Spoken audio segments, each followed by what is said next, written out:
जय जय श्री सीताराम भक्तों, स्वागत है आपका हमारा YouTube चैनल ब्रह्मेश्वर महादेव ज्ञान दर्पण में। भक्तजनों, आज हम बात करने वाले हैं माघ मास की जो पूर्णमासी है, पूर्णमासी के बारे में। इसमें हमें क्या करना चाहिए, क्या नहीं करना चाहिए, इसके बारे में जो है आज हम कुछ खास उपाय आपको बताने जा रहे हैं। यदि अभी तक आपने हमारे इस चैनल को सब्सक्राइब नहीं किया तो सब्सक्राइब कर लीजिएगा। जो साइड में आइकन का जो बटन होता है उसको दबा लीजिएगा ताकि हमारी जो भी नोटिफिकेशन हो वो सबसे पहले आप तक पहुंचे। इसको अपने प्रेमीजनों को, अपने मित्रजनों को ज़्यादा से ज़्यादा शेयर कीजिए ताकि इसका लाभ जो है सबको प्राप्त हो। और वीडियो यदि आपको अच्छी लगती है तो इसको लाइक जरूर कीजिएगा। भक्तजनों, जो ये माघ मास की जो पूर्णिमा है, ये इस बार जो है 24 फरवरी 2024 को पड़ रही है। जो व्रत की पूर्णिमा है, जो व्रत होता है वो 23 फरवरी 2024 को जो है व्रत की पूर्णिमा रहेगी। और जो नहा स्नान दान इत्यादि की जो पूर्णिमा है वो 24 फरवरी 2024 को रहेगी। भक्तजनों, इस माघ की पूर्णिमा का जो है बहुत बड़ा महत्व है। हमारे धर्मशास्त्रों में लेखक कहते हैं कि बैसाख की पूर्णिमा, बैसाख का महीना, कार्तिक का महीना और माघ का महीना है, 3 महीने ऐसे उत्तम महीने हैं। इसमें कहते हैं धर्म जो है अपने चारों चरणों पर जो है स्थिर रहता है। इसलिए इस माघ महीने की जो पूर्णिमा का है इसका विशेष महत्व हो जाता है, क्योंकि ये बैसाख की पूर्णिमा है, कार्तिक की पूर्णिमा है और अपना ये माघ की पूर्णिमा है। इन 3 पूर्णिमाओं को सर्वश्रेष्ठ पूर्णिमाओं में गिना जाता है। कोई व्रत इत्यादि इन्हें उठाना होता है तो इन्हीं पूर्णिमासी के जो व्रत जो है इनसे उठते हैं। तो जो हमारे ये माघ महीने की जो पूर्णिमा है, पहले पूर्णिमा का मतलब होता है पूर्ण, अर्थात जब चंद्रमा जो है अपनी पूर्ण 16 कलाओं से जब युक्त होती है तो उस समय जो है पूर्णिमा होती है। तो उस पूर्णिमा में जो है स्नान दान का, इस माघ के महीने में स्नान दान का बहुत विशेष महत्व होता है। वैसे तो माघ महीने में, पूरे माघ महीने में जो स्नान दान का जो है विशेष महत्व बताया गया है। और इस माघी पूर्णिमा के बाद जो है माघ स्नान जो है संपन्न हो जाता है। तो इसलिए जिन भक्तों ने किसी कारणवश अभी तक जो है तीर्थ स्नान इत्यादि नहीं कर पाए हैं, उनके लिए एक लास्ट जो अवसर होता है कि माघ पूर्णिमा को वो अपना तीर्थ स्थान इत्यादि में जाकर स्नान इत्यादि करें। यदि तीर्थ स्नान में जाने का नहीं बन रहा है तो अपने घर में जो भी आपका नल इत्यादि से जल भर करके उसमें थोड़ा गंगा जल मिला करके उसे स्नान करने से आपको गंगा स्नान का फल प्राप्त हो जाता है। भक्तजनों, आज मैं बड़े काम की बात बताने जा रहा हूँ। आप थोड़ा ध्यान लगा करके इसको सुन लीजिएगा और अपने प्रेमी जनों को भी इसको भेज दिएगा ताकि सबको इसका लाभ मिल सके। सबसे पहले भक्तजनों, जो आदमी किसी प्रकार से कोई रोग से ग्रस्त है, घर में किसी तरह का कोई क्लेश बना हुआ है, किसी तरह का कोई समस्या आपके आन पड़ी है, कोई काम बनते हुए काम आपके नहीं बन पा रहे हैं, तो उन लोगों को चाहिए इस माघी पूर्णिमा के दिन पंचामृत बना करके, जो 5 दिन जो है पंचामृत जो बनता है, उस पंचामृत से भगवान शंकर जी को जो है अभिषेक करें। पंचामृत आके दूध, दही, शहद, शक्कर और तुलसी दल जो पंचामृत बना करके भगवान शंकर जी का जो है अभिषेक करें। और ऐसा करने से जो है आपके घर में जो भी परेशानी हो वो परेशानियां जो है दूर हो जाती हैं।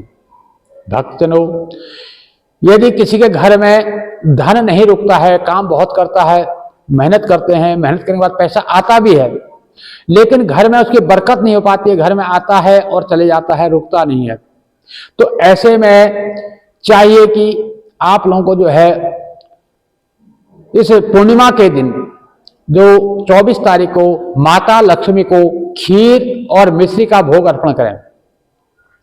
लक्ष्मी को खीर और मिश्री का भोग अर्पण करने से आपके घर में जो है लक्ष्मी स्थिर हो जाती है, लक्ष्मी रुकने लग जाती है।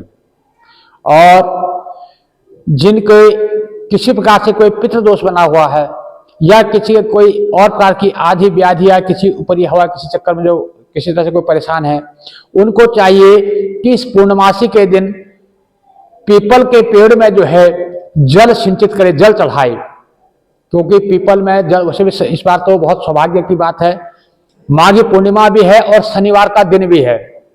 उस दिन यदि आप सवेरे पीपल को जल चढ़ाते हैं तो उसका जो है अक्षय फल आपको प्राप्त होता है। उससे जो पितृदोष इत्यादि जो होता है वो शांत हो जाते हैं, घर में जो है लक्ष्मी की बरकत होती है। और एक घी का दीपक पीपल की जड़ में जो है जलाएं, क्योंकि इस माघी पूर्णिमा के दिन माता लक्ष्मी जो है वो पीपल में उसका वास होता है। वैसे भी शनिवार को जो है माता लक्ष्मी जो है पीपल में जो है वास माना गया है, इसलिए जो है उसने घी का दीपक पीपल के पेड़ में जरूर चढ़ाए, जरूर जलाए। तो ऐसा करने से आपके घर में जो है धन धान्य की वृद्धि होती है, लक्ष्मी की प्राप्ति होती है, सुख शांति बनी रहती है। ये ऐसे जो छोटे छोटे उपाय हैं ये कर लेने से आपके घर में जो किसी प्रकार की कोई परेशानी है उन परेशानियों का समाधान हो जाता है।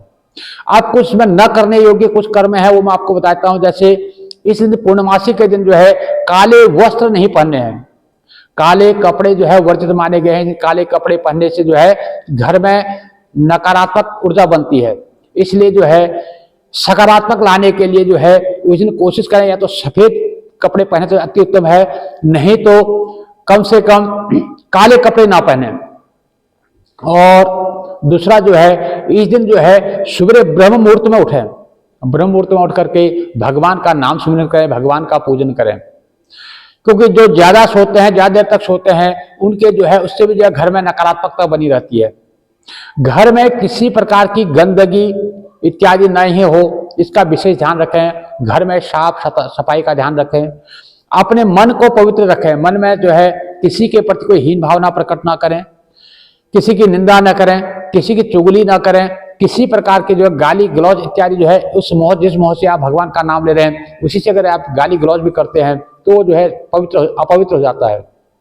जैसे हम किसी बर्तन में कोई गंदी चीज अगर डाल देते हैं उसके बाद वो अपवित्र मान लेते हैं, इसी प्रकार से जिस मोह से हम राम का नाम ले रहे हैं उसी से हम कोई किसी की निंदा करते हैं, चुगली करते हैं, गाली गलौज करते हैं तो वो हमारा मोह फिर जो है अपवित्र हो जाता है। इसलिए इस बात का खास ध्यान रखें। इससे क्या होता है कि आपकी मानसिकता जो है अपवित्र हो जाती है। तो इस दिन ध्यान रखें, अपना मन को सात्विक बनाए कर रखें, बुद्धि को सात्विक रखें, सात्विक ही भोजन खाएं, सात्विक पानी पिएं और अपने आसपास जो है सात्विक वातावरण बनाए रखें। किसी प्रकार का लड़ाई झगड़ा क्लेश इत्यादि से जो है आप दूर रहें। घर में साफ सफाई का विशेष ध्यान रखें और उस दिन जो है भगवान का नाम सिमरन जितना ज्यादा कर पाएंगे उतना ही आपके लिए उत्तम होगा। जिन लोगों की जन्म कुंडली में चंद्रमा किसी प्रकार से कमजोर है, क्षीण है, पापग्रस्त है, किसी पाप ग्रह से दुष्ट है, इस प्रकार से किसी जन्म कुंडली में चंद्रमा कमजोर बना हुआ है, उनको जो है इस माघी पूर्णिमा का व्रत करना चाहिए। और शाम को जो है जब चंद्रमा क्षितिज में उदित होता है, जब पूर्ण का चंद्रमा जब आता है यानी 23 फरवरी को जो है पूर्णिमा का व्रत रहेगा, जब रात्रि के समय जब चंद्रमा उदय हो उस समय जो है चंद्रमा को अर्घ्य प्रदान करें। चंद्रमा को की पूजा का नियम मैंने पहले ही बताया हुआ है। एक थाली में पानी भर करके या किसी बर्तन में पानी भर करके उस पर चंद्रमा की परछाई देखें, उसी में जो है अपना गंध अक्षत पुष्प इत्यादि चढ़ा करके चंद्रमा का पूजन करें। और उनको अर्घ्य में जो है जल है और उसमें दूध है, सफेद चावल है, सफेद तिल है, सफेद फूल है, ये सब मिश्रित करके जो है चीनी ये मिश्रित करके जो है चंद्रमा को अर्घ्य प्रदान करें। इससे ऐसा करने से आपका जो चंद्रमा बलवान होता है। जो मन का हमारा कारक ग्रह है, जो हमारा मन का कारक ग्रह है वो चंद्रमा है। तो इस प्रकार से जो है अपने जो है चंद्रमा को, अपने मन को शांत करने के लिए, चंद्रमा को जो है उच्च रखने के लिए आपको जो है इस प्रकार के छोटे छोटे उपाय करने होंगे। इस दिन भगवान शंकर जी को जल चढ़ाए, पंचामृत स्नान कराने का विशेष महत्व है। इसलिए ये जरूर उपाय रखें कि पंचामृत बना करके भगवान शंकर जी को जल चढ़ाएं, पंचामृत से स्नान कराएं, अभिषेक कराएं। ऐसा करने से जो है आपके घर में सुख समृद्धि आती है। आपके आसपास में या अपने घर में जो भी बड़े बुजुर्ग हैं उनको किसी प्रकार की भी कोई असुविधा ना हो, उनकी सुविधा का ध्यान रखें, उनको किसी प्रकार से तकलीफ ना हो, उनकी सेवा करें। यदि आपके घर में कोई बुजुर्ग नहीं है तो आपके आस पड़ोस में कोई हैं बड़े बुजुर्ग हैं, उनकी जो है मदद करें, किसी न किसी प्रकार से उनको कोई उनकी आवश्यकता के अनुसार उनकी मदद करें। ऐसा करने से क्या होता है आपके पितृ जो प्रसन्न होते हैं और जो है पितृ प्रसन्न होने से पितृ आपको शुभ आशीर्वाद प्रदान करते हैं और आपके जन्म में पितृदोष यदि बना हुआ तो उसका समाधान हो जाता है। भक्तजनों, इस प्रकार से जो ये छोटे छोटे जो उपाय हैं ये कर लेने से जो है मनुष्य का जो है गृहस्थ जीवन अति उत्तम होता है। और इस पूर्णिमा को शालिग्राम देवता का पूजन करने का विशेष महत्व होता है। जिन लोगों को शालिग्राम की पूजा करनी है, अभी तक उनके पास शालिग्राम को प्राप्त नहीं है, तो उनको जो है इस पूर्णिमा से शालिग्राम देवता की पूजा शुरू कर लेनी चाहिए। क्योंकि मैं बता दूं, शालिग्राम देवता को ना तो बेचा जाता है ना ही उसको खरीदा जाता है। वो किसी साधु संत से या किसी गुरुजनों से किसी से जो है उसको प्राप्त किया जाता है, आशीर्वाद के रूप में प्राप्त किया जाता है, फिर उसकी जो है पूजा की जाती है। तो ऐसे जो शालिग्राम देवता हैं उनकी पूजा करने से मन इच्छित फल की प्राप्ति होती है। तुलसी दल युक्त और जो भी है उनको मक्खन मिश्री का भोग लगाकर शालिग्राम देवता का पूजन करें। इससे माता लक्ष्मी भगवान विष्णु दोनों अति प्रसन्न होते हैं और आपके घर में जो है सकारात्मकता बनी रहती है और बच्चों की जो है बुद्धि तीव्र होती है। ऐसा जो है आपको करना चाहिए। भक्तजनों, जो ये छोटे छोटे उपाय मैंने बताए हैं इनको कीजिएगा। मैं चाहता हूं आपके घरों में किसी प्रकार का कोई रोग शोक दुख क्लेश ना हो, सुखिया बसे संसार में दुखिया रहे न कोई, अभिलाषा ये हम सबकी भगवान पूरी होय। हम तो भगवान से ही प्रार्थना करते हैं सबके घर में सुख शांति बनी रहे, आरोग्य काया बनी रहे। इसलिए आप जो है जितना भी बन पड़े उठते बैठते चलते फिरते राम का नाम स्मरण करते रहिएगा, राम राम कहते रहेगा। और इस पूर्णमासी के दिन जो है जितना भी बन पड़े आप राम नाम उच्चारण कीजिएगा, भगवान कृष्ण कृष्ण राम राम शिव शिव रखते रहिएगा। और कुछ बन पड़े यदि आपका संभव हो तो गरीबों में कुछ न कुछ दान जरूर करना है।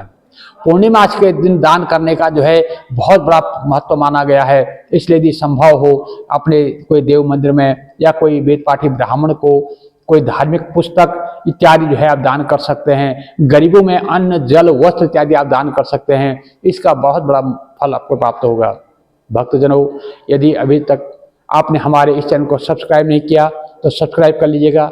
वीडियो हमारी आपको अच्छी लगती है तो लाइक कीजिए, ज़्यादा से ज़्यादा लोगों तक इसको शेयर कीजिएगा ताकि इसका लाभ जो है सबको प्राप्त हो सके। जय जय श्री सीताराम भक्तों।